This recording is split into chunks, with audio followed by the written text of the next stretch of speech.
اسی طرح سورہ اخلاص سے محبت اور اس کی کثرت سے تلاوت جنت میں جانے کا باعث ہے، اس سے محبت اور کثرت سے اس کی تلاوت جنت میں جانے کا باعث ہے۔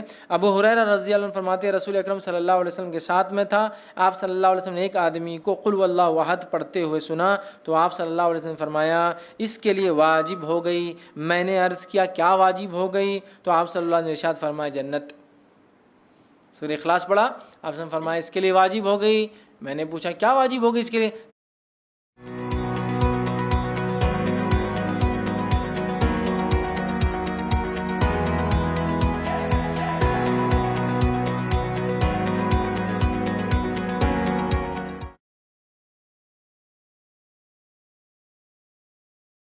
تو کہا جنت۔ تو ابو کیا لگ رہا؟ صرف قل اللہ احد اللہ الصمد لم یلد ولم یولد ولم یکن له کفوا احد، ہاں جنت میرے واجب ہو گئی۔ یہ کلمے کے مطابق میری پوری زندگی گزرے مجھ پر جنت واجب ہو گئی۔ یہ کلمے کے مطابق میری پوری زندگی گزرے اور میری موت اخلاص توحید پر ہی آئے، یہ میرے لیے واجب ہو گیا، اب جنت مجھے مل گئی۔ تو آپ سمجھ رہے ہیں کتنی اہم بات ہے، سورہ اخلاص معمولی نہیں یاد رکھیں۔ اسی طرح جو ہے 10 مرتبہ سورہ اخلاص پڑھنے والے کے لیے جنت میں ایک گھر تعمیر کر دیا جاتا ہے۔ اب آپ دیکھیے غور سے، یہ پہلی صورت آئی جس میں کوانٹٹی آئی کتنی بار پڑھنا ہے، باقی کسی میں بھی کوانٹٹی نہیں تھی اب تک۔ تو آپ جس کو بولیں گے آپ تعداد مت طے کیجیے اب صورتوں کتنا پڑھنا ہے، بس پڑھتے جائیے۔ یہاں کوانٹٹی ہے، اگر اس نیت سے 10 بار پڑھی جائے کہ اس سے جو ہے جنت میں گھر چاہیے تو پھر اسی کوانٹٹی فکس ہے، پھر یہ 10 بار ایک ساتھ پڑھنا ہے اس کو۔ آئیے حدیث کے الفاظ، مسند احمد کی روایت ہے، معاذ بن انس رضی اللہ عنہ فرماتے اور کہتے ہیں رسول اللہ صلی اللہ علیہ وسلم نے فرمایا جس نے قل اللہ احد آخر تک 10 بار پڑھی اس کے لیے اللہ تعالیٰ جنت میں گھر تعمیر کرتے ہیں۔ جس نے سورہ اخلاص کو 10 بار پڑھا اللہ تعالیٰ اس کے لیے جنت میں ایک گھر تعمیر کرتے ہیں۔ سمجھ رہے ہیں بات کو؟ گھر تعمیر کرتے اللہ تعالیٰ کس شخص کے لیے؟ جو سورہ اخلاص کو 10 بار پڑھتا ہے، یاد رکھیے۔ تو آپ دیکھیے کتنی بڑی فضیلت ہے کہ 10 ٹائمز کا ریسیٹیشن جنت میں ایک گھر، مذاق نہیں، یاد رکھیے مذاق نہیں، ٹھیک ہے۔ اسی طرح شیطان کے وسوسوں سے بچنے کے لیے سورہ اخلاص پڑھ کر بائیں جانب، ٹھیک ہے، بائیں مطلب لیفٹ ہینڈ جو ہے 3 مرتبہ تھوکنا چاہیے۔ یہ وسوسے جو کنٹینیو آتے ہیں نا اس کا بھی علاج ہے اس کے اندر، ٹھیک ہے۔ حدیث کے الفاظ سنیے، جو ہے ابو داؤد کی روایت ہے، جو ہے ابو سلمہ بن عبد الرحمن رضی اللہ عنہ کہتے ہیں کہ رسول اللہ صلی اللہ علیہ وسلم کو میں نے فرماتے ہوئے سنا ہے کہ ایک وقت آئیں گا لوگ ایک دوسرے سے بہت زیادہ سوال کریں گے، بہت زیادہ سوال کریں گے، حتیٰ کہ ایک کہنے والا کہیں گا اچھا مخلوق کو اللہ نے پیدا فرمایا۔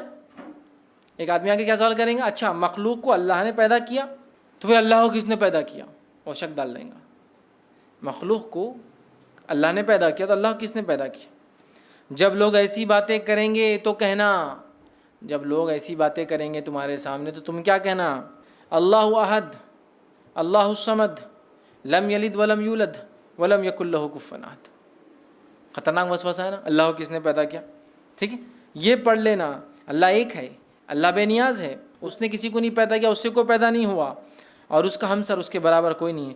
پھر 3 مرتبہ بائیں طرف لیفٹ ہینڈ کی طرف تھوک کر شیطان سے اللہ تعالیٰ کی پناہ طلب کرنا، ادھر تھوکنا ہے لیفٹ ہینڈ، اعوذ باللہ من الشیطان الرجیم، یہ پڑھ کر 3 بار تھوک کر شیطان سے اللہ تعالیٰ میں پناہ لینا، اعوذ باللہ من الشیطان الرجیم پڑھنا۔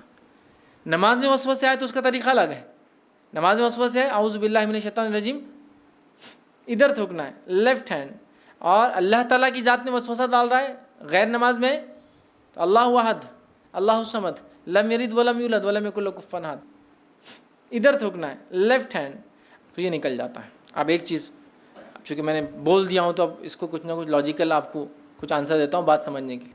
اللہ کو کس نے پیدا کیا؟ لوگ سوال کرتے ہیں، بہت سارے ایتھسٹ وغیرہ ایسے لوگ ہم سے بھی کر سکتے دعوتی فیلڈ میں، ٹھیک ہے، یا وہ لوگ جو اللہ کو نہیں مانتے ہیں، گاڈ کو نہیں مانتے ہیں، کریٹر کو نہیں مانتے ہیں۔ میں ایک ایگزامپل دے کے بات سمجھاتا ہوں۔ اگر کوئی بول رہا ہے کہ بی کو کس نے پیدا کیا تو ہم کہہ رہے سی، تو سی کو کس نے پیدا کیا تو ہم کہہ رہے ڈی، تو ڈی کو کس نے پیدا کیا ہم کہہ رہے ای۔ کوئی نہ کوئی تو فرسٹ ہوگا جس کو کسی نے نہیں پیدا کیا ہوگا، وٹ نیچرل ہے۔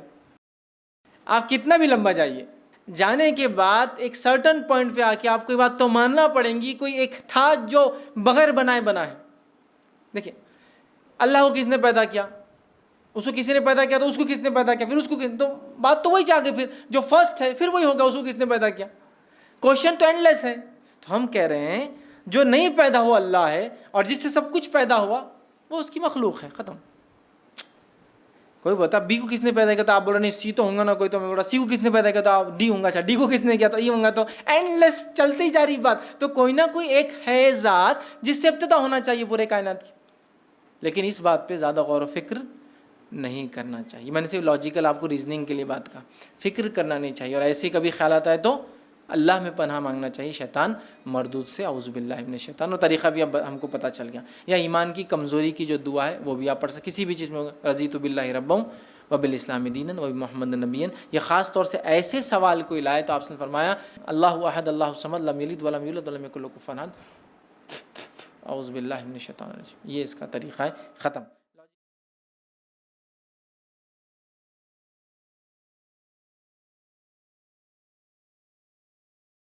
میں سورہ اخلاص کی آپ صلی اللہ علیہ وسلم جو ہے تلاوت کیا کرتے تھے. اسی طرح آپ جب 3 وتر پڑھتے، 3 وتر کے اندر پہلی رکعت میں سورہ اعلیٰ، دوسری رکعت میں سورہ کافرون، تیسری رکعت میں سورہ اخلاص پڑھتے تھے. اسی طرح نماز فجر کی پہلی رکعت میں آپ قل اللہ احد اور دوسری رکعت میں قل یا ایھا الکافرون بھی پڑھا کرتے تھے.